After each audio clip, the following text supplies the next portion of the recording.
નમસ્કાર વિદ્યાર્થી મિત્રો, મારી યુટ્યુબ ચેનલ સંજય પટેલમાં આપ સૌનું હાર્દિક સ્વાગત છે.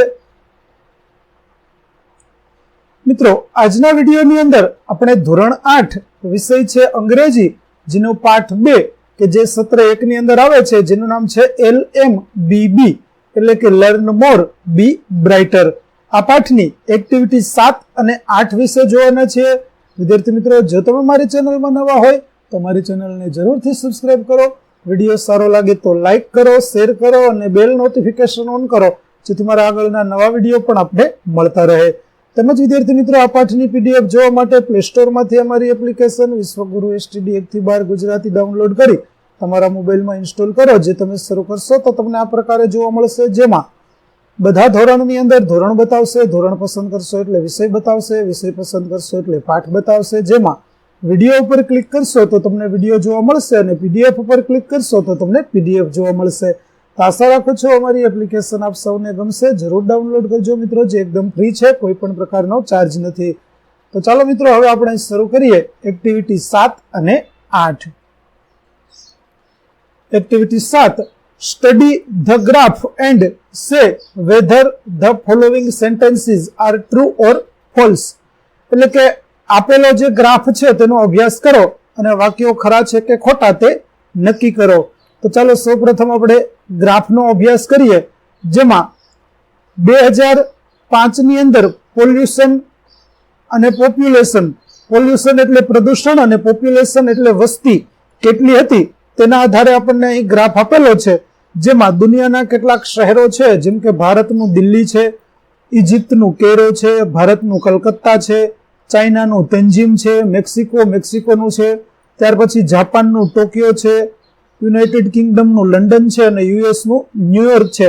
તો આ બધા શહેરોના વસ્તી અને પ્રદૂષણ વિશે આપણને જે ગ્રાફ આપેલો છે, આ ગ્રાફના આધારે આપણે વાક્યો સાચા છે કે ખોટા તે જોવાના છે. તો ચાલો વિદ્યાર્થી મિત્રો, આપણે વાક્યો જોઈએ કે તે ખરા છે કે ખોટા. જેમાં પહેલું વાક્ય છે, Calcutta is the most polluted city in the world. Calcutta શહેર દુનિયામાં સૌથી વધુ પ્રદૂષિત છે. તો તે ખોટું છે, કારણ કે કલકત્તા નહીં પણ દિલ્હી છે તે સૌથી વધુ પ્રદૂષિત શહેર છે. બીજું, Tokyo and New York are more polluted but laser populated cities. એટલે કે ટોક્યો અને ન્યુયોર્ક છે તે વધારે પ્રદૂષિત છે, પરંતુ વસ્તીમાં ઓછા છે. તો તે પણ ખોટું છે. ત્યાર પછી ત્રીજું, Cairo is the second most polluted city in the world.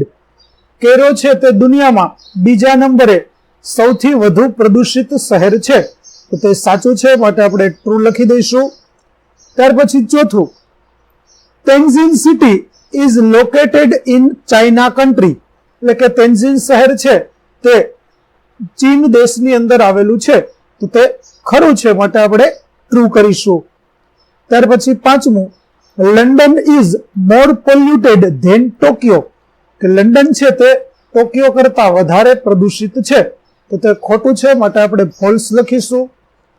ત્યાર પછી છઠ્ઠું, Delhi is the most polluted city in the world. Delhi દુનિયામાં સૌથી વધુ પ્રદૂષિત શહેર છે. તો તે ખરું છે, માટે આપણે ટ્રુ લખીશું. ત્યાર પછી સાતમું, Mexico City has less pollution but has more population. કે મેક્સિકો સિટી છે તેમાં પ્રદૂષણ ઓછું છે, પરંતુ વસ્તી વધારે છે. તો મેક્સિકો સિટી જોતા આપણને તે વાક્ય ખરું લાગે છે, માટે આપણે ટ્રુ કરીશું. ત્યાર પછી આઠમું, Cairo is more polluted than Calcutta but less polluted than Delhi. કે કેરો છે તેમાં કલકત્તા કરતા વધારે પ્રદૂષણ છે, પરંતુ દિલ્હી કરતા ઓછું પ્રદૂષણ છે. તો તે વિધાન સાચું છે, કારણ કે કલકત્તા કરતા વધારે અને દિલ્હી કરતા ઓછું પ્રદૂષણ કેરોની અંદર આપણને જોવા મળે છે. ચાલો, ત્યાર પછી activity 8, know your class, write the correct information regarding the class. વિદ્યાર્થી મિત્રો, અહીં તમારે તમારા વર્ગને જાણવાનો છે અને તમારા વર્ગની અંદરથી તમારે માહિતી ભેગી કરી અને તે માહિતી તમારે અહીં લખવાની છે. જેમ કે કેટલીક વિગતો અહીં આપણને આપેલી છે, જે વિગતોના આધારે તમારા વર્ગમાં જે વ્યક્તિ શ્રેષ્ઠ હોય તેના તમારે નામ લખવાના છે. તો ચાલો જોઈએ કઈ કઈ વિગતો તમારે લખવાની છે. તો જુઓ, પેલું છે ધ ટોલેસ્ટ સ્ટુડન્ટ. ટોલેસ્ટ એટલે ઊંચામાં ઊંચો. તમારા વર્ગમાં જે સૌથી ઊંચો વિદ્યાર્થી હોય તેનું નામ અને રોલ નંબર તે તમારે અહીં આપેલી જગ્યા છે તેની અંદર લખવાની છે. સૌથી ઊંચો વિદ્યાર્થી હોય તેનું.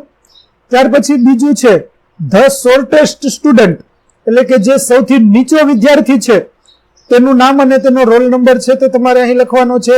વિદ્યાર્થી મિત્રો, દરેકના વર્ગમાં આ વિગતો છે તે જુદી જુદી હોય એટલા માટે મેં અહીં કોઈના નામ લખ્યા નથી, પણ વિગતો તમે સમજી લો અને તમારા વર્ગને ધ્યાનમાં રાખી અને તમારે આ વિગતો છે તે લખવાની છે. ત્યાર પછી છે the best handwriting of the student, કે સૌથી સુંદર અક્ષરો જેના થાય છે તે વિદ્યાર્થીનું નામ તમારે ત્રીજા નંબર પર લખવાનું છે. અને ત્યાર પછી છે the worst handwriting of the student, જેના સૌથી ખરાબ અક્ષરો થાય છે એવા વિદ્યાર્થીનું નામ તમારે ચોથા નંબર ઉપર લખવાનું છે. ત્યાર પછીનું છે ધ હેવીએસ્ટ સ્ટુડન્ટ, સૌથી વજનદાર, કે જેનો વજન સૌથી વધારે છે એવો જે વિદ્યાર્થી છે તેનું નામ તમારે અહીં લખવાનું છે. અને ત્યાર પછી ધ લાઇટેસ્ટ સ્ટુડન્ટ, લાઇટેસ્ટ એટલે જેનું સૌથી ઓછું વજન છે તે. ત્યાર પછી ધ મોસ્ટ રેગ્યુલર સ્ટુડન્ટ, કે જે શાળાએ નિયમિત આવે છે તે વિદ્યાર્થીનું નામ તમારે અહીં લખવાનું છે. અને ધ મોસ્ટ ઇરેગ્યુલર સ્ટુડન્ટ, કે જે અનિયમિત આવે છે, સૌથી વધુ જેની ગેરહાજરી હોય તેવા વિદ્યાર્થીનું નામ તમારે અહીં લખવાનું છે. ત્યાર પછી છે ધ બેસ્ટ સિંગર, તમારા વર્ગમાંથી જે વ્યક્તિ સૌથી સારું ગાઈ શકતો હોય તેનું નામ તમારે અહીં લખવાનું છે. અને ધ પુરેસ્ટ સિંગર, કે જે સૌથી ખરાબ ગાય છે તે વિદ્યાર્થીનું નામ પણ તમારે અહીં વિદ્યાર્થી મિત્રો લખવાનું છે. ત્યાર પછી છે ધ ફાસ્ટેસ્ટ રનર, કે જે તમારા વર્ગમાં સૌથી ઝડપી દોડી શકે છે એવા વિદ્યાર્થીનું નામ તમારે અહીં લખવાનું છે.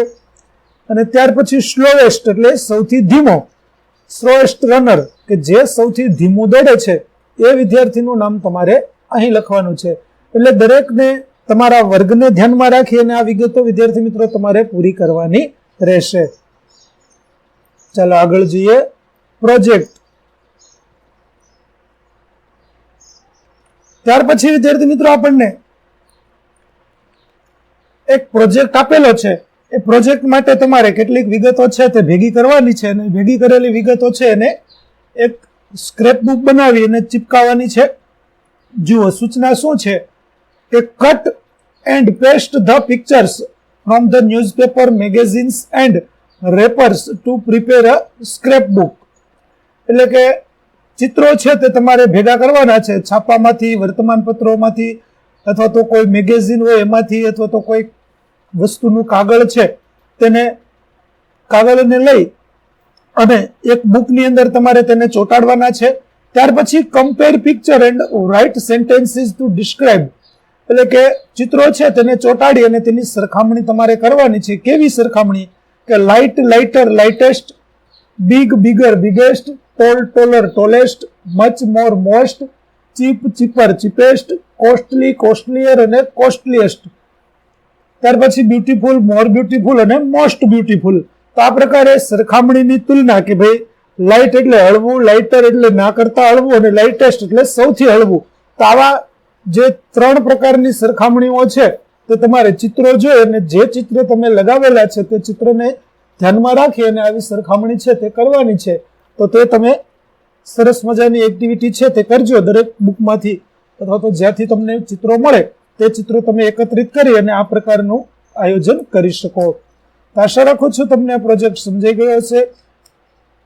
તો વિદ્યાર્થી મિત્રો, અહીં આપણી એક્ટિવિટી 8 પૂરી થાય છે. આગળની એક્ટિવિટીનો વિડીયો મેળવવા માટે મારી ચેનલને જરૂરથી સબસ્ક્રાઇબ કરો. તેમજ પીડીએફ જોવા માટે પ્લે સ્ટોરમાંથી અમારી એપ્લિકેશન વિશ્વગુરુ STD 1-12 ગુજરાતી ડાઉનલોડ કરો, જેમાં આપને ધોરણ 8 તમામ વિષયના સ્વાધ્યાય સોલ્યુશન, સ્વાધ્યાય પોથી સોલ્યુશનની PDF તેમજ વિડીયો મળી રહેશે.